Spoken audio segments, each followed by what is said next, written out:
Here's some quick tips on watercolors. You need paper, watercolor, water, paintbrushes, and a pencil to write your name and your class code in the corner of the paper so we can find it back to you later.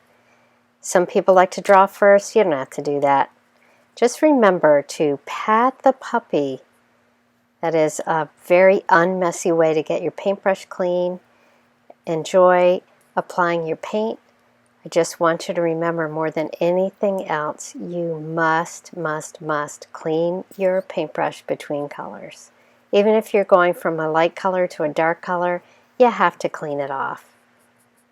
Notice how I'm patting the puppy carefully. I go to my red. Oh, but I see an area that I'd like to put more yellow in.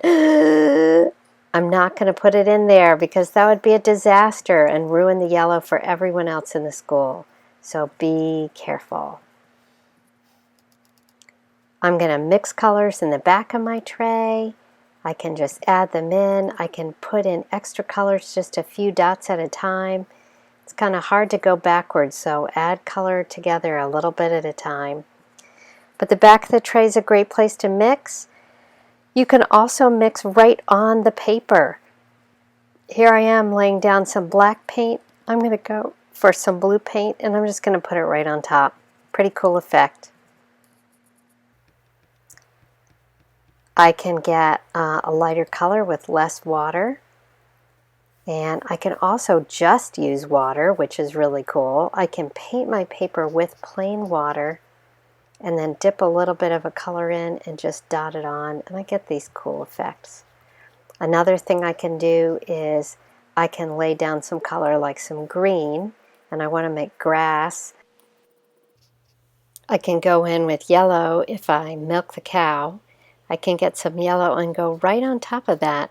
And you do need to clean your brush before you go back in the yellow because you've been in green. So when in doubt, just clean your brush between colors. And I get a cool layered effect there too. If you're going to use a big brush, which is pretty fun with watercolors, just use the brush gently in those watercolor trays. It's nice to get good, easy color. You just don't want to grind the paintbrush in there.